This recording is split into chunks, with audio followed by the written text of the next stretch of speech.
Hey everyone, welcome to the Deep Psychology Podcast. I'm your host, Ross Edwards, and today we're going to be talking about why most meditators stall.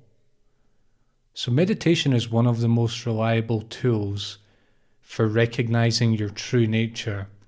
And what I've found over the years teaching it, practicing it, is that hundreds or even thousands of people begin meditation, but very few of those people go far enough with it to see what it's really about, to go into the deep end of the pool, as it were, and to discover what it can reveal to you about your identity.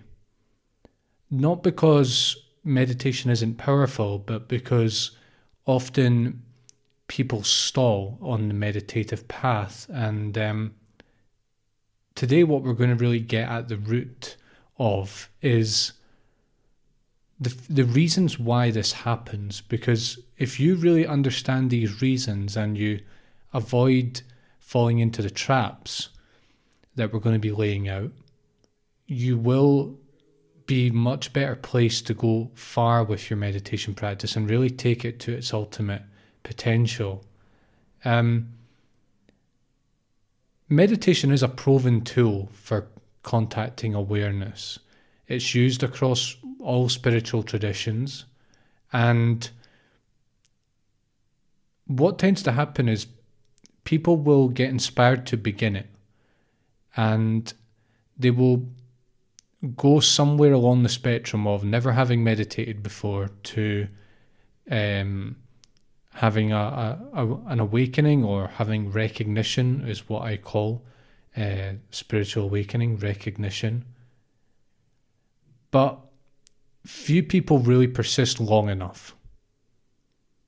And the result is that most meditators get some benefits from it, psychological benefits, emotional benefits, relational benefits, and they might even have some spiritual insight, some genuine recognition, but not really like the deep, lasting recognition that meditation can offer you. And there's three main problems here. There's three main reasons this happens, I think. And this is evidence I've garnered mostly just through observation and through experience teaching and experience talking to people, other meditators. First problem, and it's a really huge problem, is unrealistic expectations. Now, when you start anything new, you often have unrealistic expectations simply because you've never gotten good at the thing before, so you can't really know what it's like to be good at it. So you end up having lots of ideas. Now, sometimes those ideas undersell what is possible, but oftentimes, and this is probably more frequent, is that they oversell. So you kind of project all kinds of fantastical ideas about what it's going to mean to get good at something when you don't really know. And the same thing happens with meditation. What do people expect when they first start out with meditation? They expect to feel calm instantly. They expect to feel peaceful all the time. They expect to have wisdom come to them quickly, and they expect some kind of rapid transformation. Now, this is, again, it's inherent to the process of starting something, but also we're kind of programmed. The way marketing works is that you have to promise benefits of some kind, otherwise people are much less likely to buy your product. And what happens with meditation marketing is that the calm and the peace and the wisdom and the transformation, that is what is marketed. And when you're sold something on that basis, you typically, because it often in marketing as well, there's a bias towards making it immediate and making it seem short term. And so this is a huge problem. When you put the two together, our inherent inability to understand things when we're not particularly good at them, and marketing and how it works nowadays, we're in a tough bind here as beginner meditators, and part of me believes it's only getting worse. Maybe that's just an experience, because of my bad experiences with this, but I suspect it is getting worse with time as people's attention spans get shorter, and as we're less willing to tolerate the being terrible at things.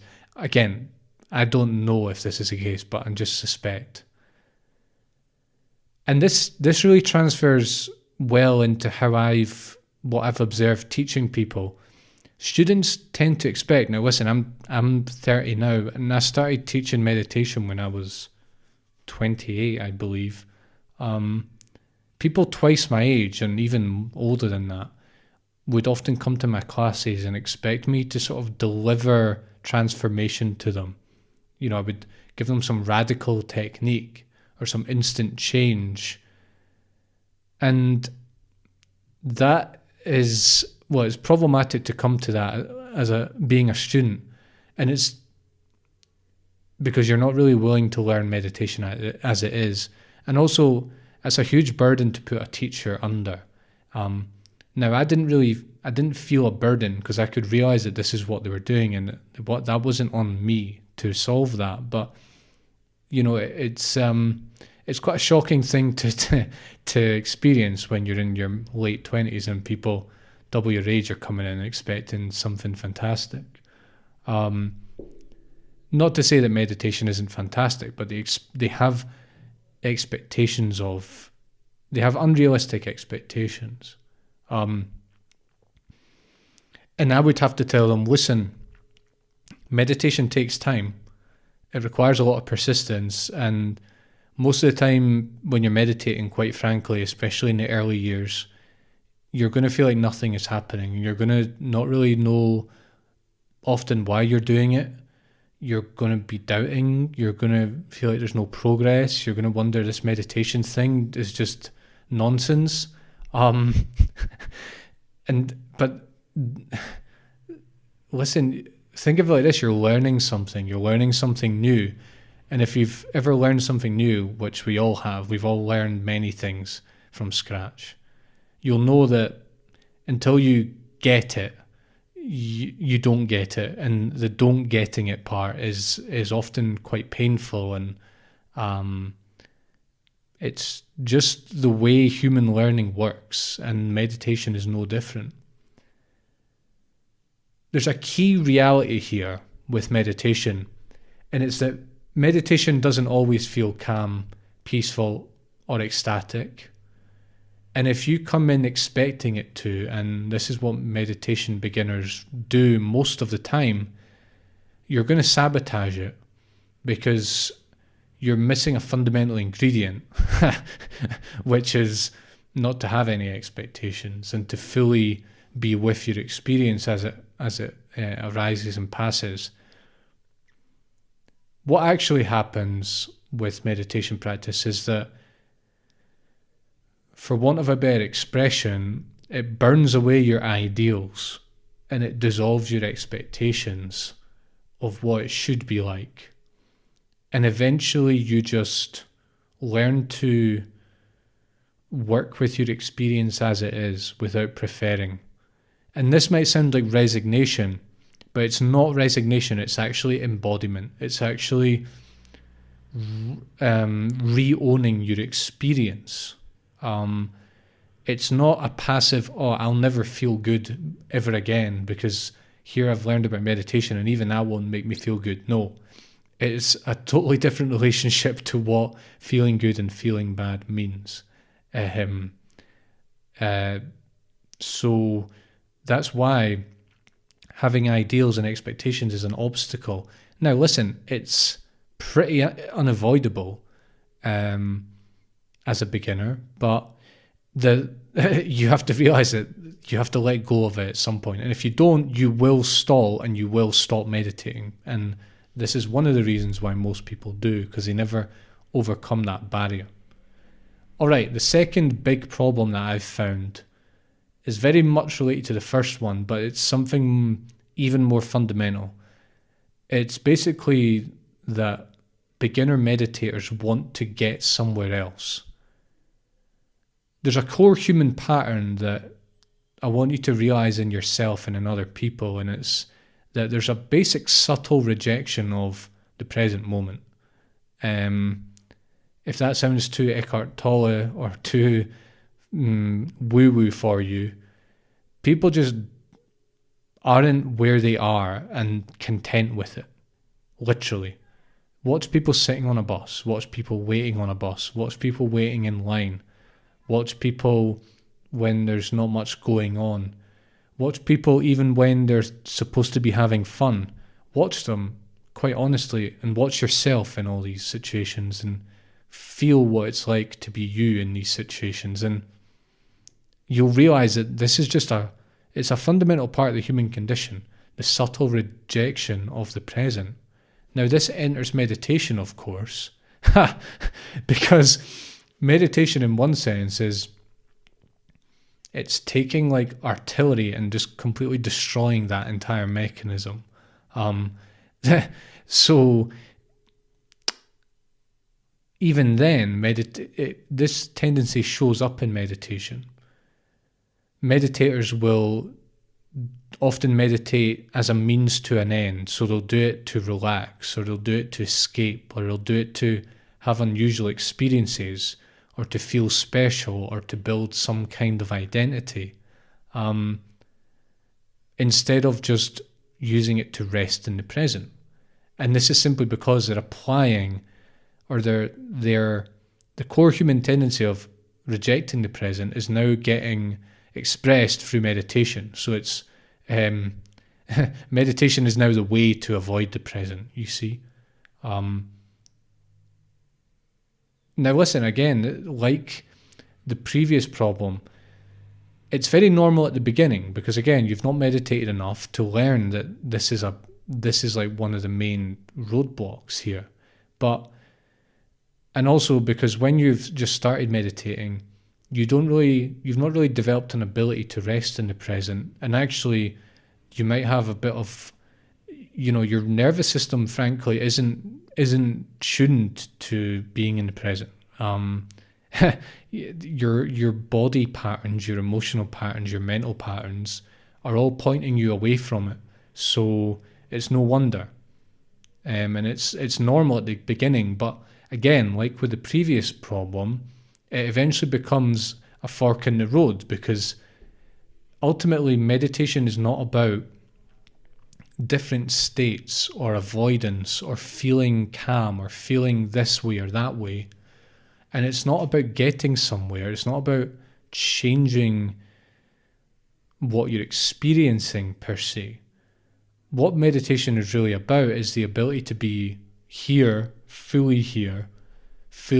now, to understand your awareness, to learn to process your experience. When I say experience, I just mean your mind, body, sense experience, to process that fully and to see how your identity forms moment by moment.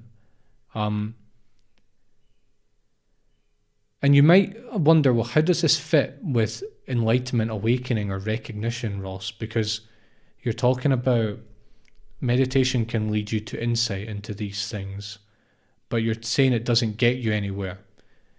Well, let me give you an analogy. When you cannot drive, the act of driving seems miraculous to you because you don't know how to do it, right? So if you're in a car with someone, you're sitting there looking at them, doing all the things they need to do to drive the car, and it just seems like magic, okay? Now, what happens when you are able to drive? None of this now seems magic at all. It just seems like the act of driving. It just seems ordinary. There's nothing spectacular. You just kind of shrug your shoulders and do it. So the same goes with insight, with spiritual insight, with recognition, with awakening. And in the beginning, it might seem dramatic and spectacular. And I spoke about this last week when we were talking about why the word enlightenment is the wrong word. Enlightenment seems spectacular and dramatic when you're first sort of introduced to it and when you've never really truly tasted it, but then it just becomes obvious and inherent. It doesn't seem like something even to talk about, really. It just seems like something you've overlooked. Almost like seeing through an optical illusion. The image doesn't change, but you're just seeing what you couldn't see before. So although meditation does get you there, quote unquote, you're not actually getting anywhere, really. You're not getting somewhere else. You're just recognizing the nature of consciousness. And so that's the problem, is that if you are really attached to this idea of getting somewhere, you're never going to, quote unquote, get to where meditation actually takes you, which is just here and now, and the ordinariness of your own true nature. Because meditation just reveals reality as it is. It just reveals to you there's nothing outside this moment. There's nothing outside your experience. There's nothing outside what is happening right now. And so if you're constantly trying to get away from now and this moment and what is in your current experience, you're never grasping what meditation is really about. Problem number 3, folks, is poor or shallow instruction. So this is something that it troubles me as a teacher. Many teachings are diluted, simplified, or market driven. That is, they are adjusted to fit what people will buy, basically. So what does this mean? That many teachings nowadays are focused on stress relief, emotional regulation, things like overthinking and neurosis. It's the emotional and the psychological things that meditation can address. Now, these things matter, and when you're meditating, you will likely experience benefits in this regard, and I've spoken about this a lot on this podcast in the past. The problem is when we reduce meditation to that, because what we're doing is we're ignoring the deeper aspect of meditation and the real the core thing that meditation does that a lot of other things cannot do, like a lot of other well-being tools do not do, and that is revealing the nature of consciousness and of self. We don't want to reduce meditation to just a well-being tool, and that is often what people think meditation is. It's just a well-being tool. And even people who meditate, for using meditation in this way, will look at you funny if you start talking about recognition or enlightenment or awakening, because they simply don't know about it. This is where the teacher is important, because a teacher defines the path. A teacher will tell you where you are and where you're going, and they will shape the entire teaching around that. And so this shapes your path and it shapes your goals. Now listen, if you're with a teacher and what they teach is just calm and emotional relief, then this is all you're going to pursue, because you simply don't know anything else, unless you happen to come across something like deep psychology, which talks a lot about the deeper end of the meditation pool. The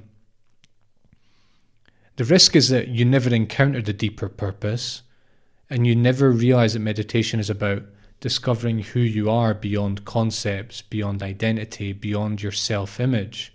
And so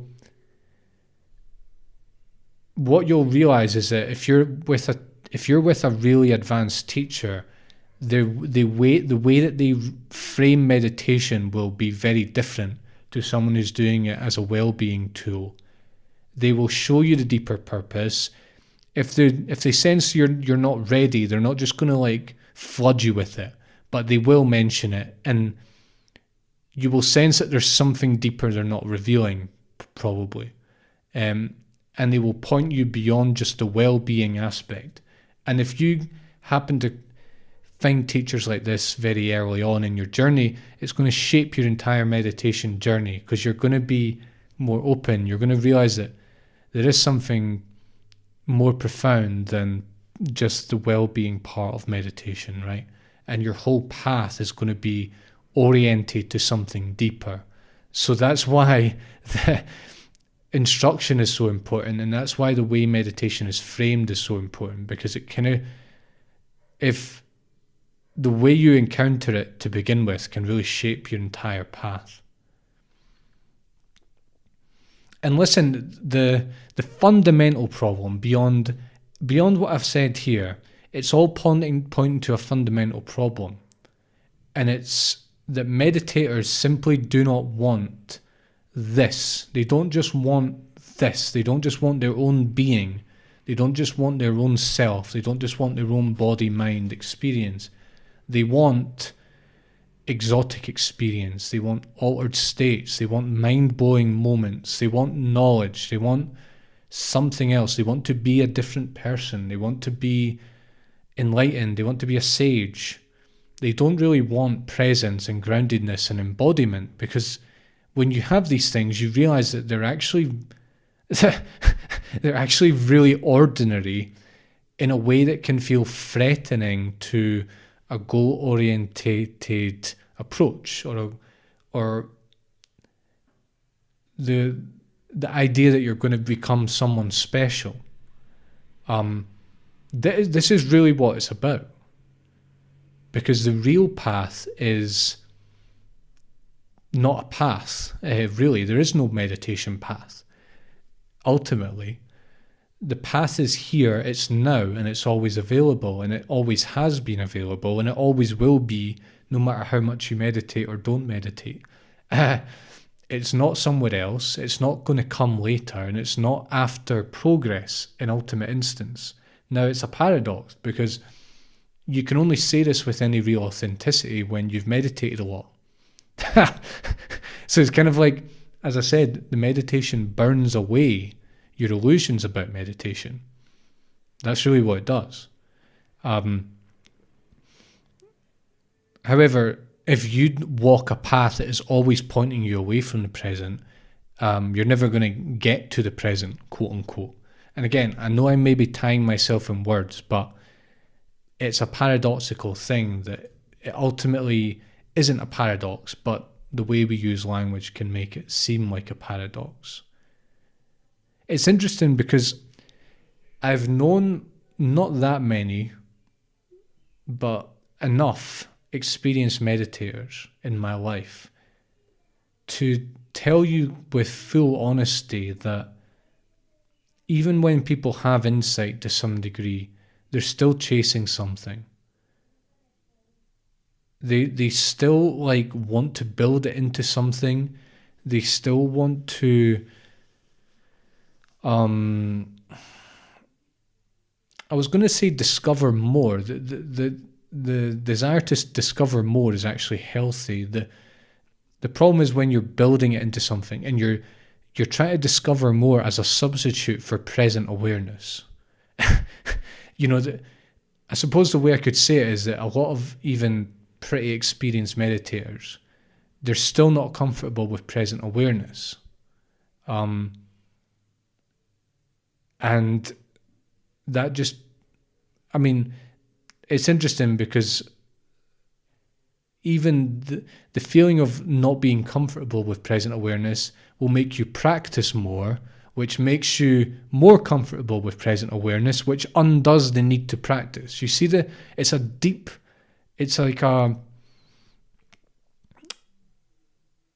paradox. It's like a dog chasing the tail. It's like the dog has to keep chasing the tail to realize that they're never going to get the tail, and the entire solution is to stop chasing the tail, right? So basically, most experienced meditators are still chasing their tail. They have realized to some degree that that's what they're doing, but not really. Otherwise, they wouldn't build an identity around meditation. Now, I know because I've done this myself. I don't want to say I'm fully stopped chasing my meditation tail, as it were. But even now, as I'm talking to you, I can realize that even talking about this is chasing my tail, because I'm talking about a goal. I'm talking about making meditation into something. I'm talking about refining our meditation practice. Now, what is that? That is tail chasing, right? So even me speaking, this is tail chasing. It goes very, very deep. Like literally anything you are doing that separates you from present awareness is tail chasing, right? Now, can we ever stop 100% tail chasing? I don't know. I'll have to, I'll have to keep chasing my tail to find out. But I just want to convey the fundamental mechanism.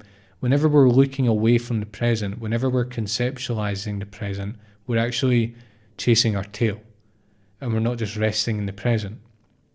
You see? The real meditation path is to remain fully here in all situations and to never turn away. And that might sound trivial, but actually that is the path. Like that is that is you. If you can do that, you are recognizing who you are fundamentally. Who you are. Who are you, you might ask? Well, you are experience. You are this. You are everything. And so what's been happening your entire life is that you've been layering on top of this fundamental truth about who you are. You've been layering on top of it this story that, first of all, you are not this. And that story is so layered on that it's layered on so thick that what I'm saying right now might sound ridiculous to you. And it's layered on so thick that it will come as a big shock when you realize what I'm talking about. And it'll come as a shock, but it'll also be shockingly obvious at the same time. Like shockingly sort of scary in a certain way, but shockingly obvious. You are experience. You've been layering on the idea that you're not, and you've been layering on the idea that somewhere out there, somewhere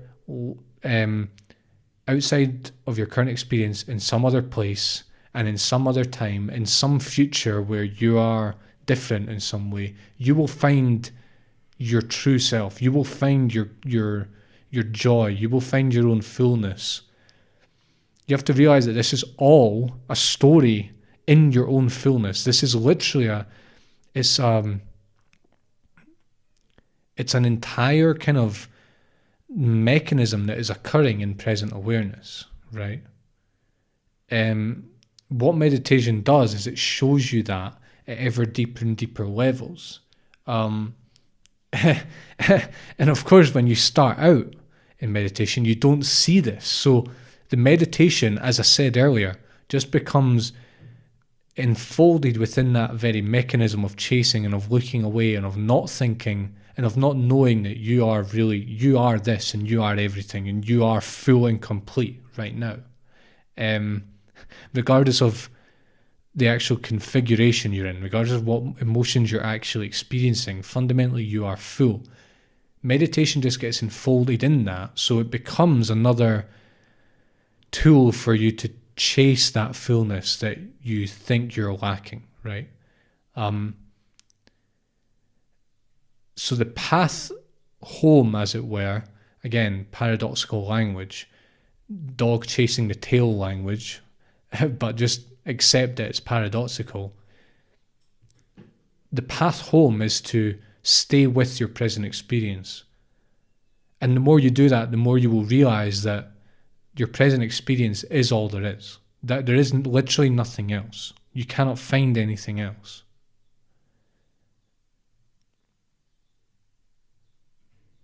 That is the ultimate resolution of this, is that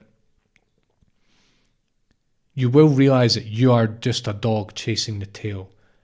You're looking for something outside of you. Which is an impossible task, really. And the meditation path is simply the burning away of that mechanism.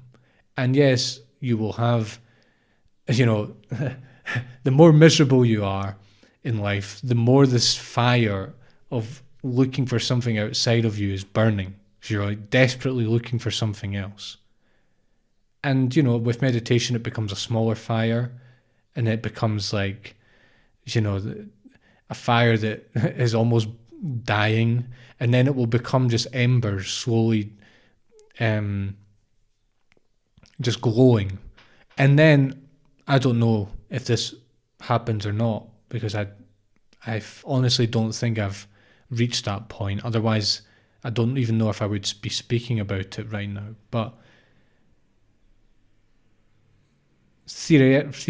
in terms of like the fire metaphor, theoretically, we can say that the embers will eventually just burn out, and all you're left with is yourself, and there is no striving, right?